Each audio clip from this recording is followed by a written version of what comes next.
நமக்கும் பாம்புக்கும் அவ்வளோ பொருத்தம் அப்படின்னு நினைக்கிறேன். இந்த வாரம் ஃபுல்லாக பாம்பு வாரம் அப்படின்ற மாதிரி போயிட்டுருக்கு. நான் பாம்பு வந்து நிறைய டைம் பார்க்குறது தான். ஏன்னா வண்டியில் போகும்போது அது நம்மளை கிராஸ் பண்ணிட்டு போகும். பார்த்து பார்த்து கொஞ்சம் பழகிருச்சு அப்படின்னு சொல்லலாம். ஆனால் பக்கமாக பார்க்கும்போது கொஞ்சம் பயம்.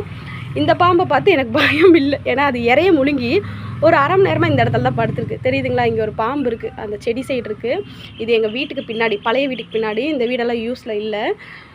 சில பேர் சொல்லியிருந்தீங்க பூண்டு வசம்பு இதெல்லாம் அரைச்சி போடுங்க அப்படின்னு சொல்லிட்டு, அப்புறம் பினாயிலெலாம் ஊற்றுங்கன்னு சொல்லிட்டு ஒவ்வொருத்தரும் ஒவ்வொரு இதெல்லாம் சொல்லியிருந்தீங்க டிப்ஸ் மாதிரி.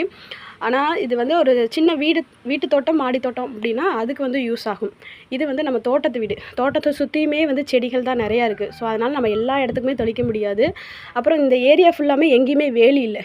நம்ம வீட்டு காட்டில் மட்டும்தான் வேலி இருக்குது. ஸோ வேலி இருக்கனால மழை பெஞ்சு எல்லா இடத்துலையும் வந்து புதர் மாதிரி களை செடிகள் மண்டி போய் கிடக்கு. அதனால் பாம்புக்கு ரொம்ப சௌரியமாக இருக்குது இங்கே வந்து ஸ்டே பண்ணிக்கிறது எல்லாம். நேற்று பார்த்தது மஞ்சச்சாரன்னு சொன்னாங்க. அதுக்கப்புறம் வீட்டில் காமிச்சா மஞ்சச்சாரன்னு தான் சொன்னாங்க. இன்றைக்கி வந்து இது நல்ல பாம்பா என்னன்னு தெரில. ஏதோ இறைய தான் முழுங்கிருக்கு. முழுங்கிட்டு அது பாட்டுக்கு ஒய்யாரமாக படுத்துருக்கு. நிறைய செடிகள் வச்சுருக்கோங்களாம். இந்த டைம் நம்ம ஊர் சைடு வந்து மழை காலமாக இருக்குது. நிறைய பேர் வீட்டிலலாம் வீட்டு தோட்டம், மாடி தோட்டம்லாம் வச்சுருப்பீங்க. ஏதாவது கீழே க்ரோ பேக் இதெல்லாம் வச்சுருந்தீங்க, வச்சு பார்த்து தூக்குங்க.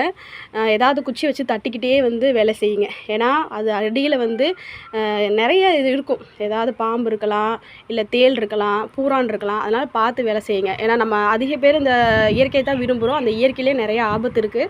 ஸோ எனக்கு இவங்களாம் பார்த்து பார்த்து பழகிருச்சு. ஆனால் நான் தூரமாக இருக்கனால பிரச்சனை இல்லை. பக்கமாக இருந்தேன்னு வச்சுக்கோங்க, நடுங்கிடுவேன். ஸோ வீட்டு தோட்டம், மாடி தோட்டம் வச்சுருக்கவங்களாம் சேஃபாக இருங்க. இந்த வாரம் ஃபுல்லாக பாம்பு வாரமாக இருக்குது. இந்த ஏரியா ஃபுல்லாக க்ளீன் பண்ணி விட்டு மழை நின்றுச்சுன்னா தான் நம்மளுக்கு திருப்தியாக இருக்கும்னு நினைக்கிறேன்.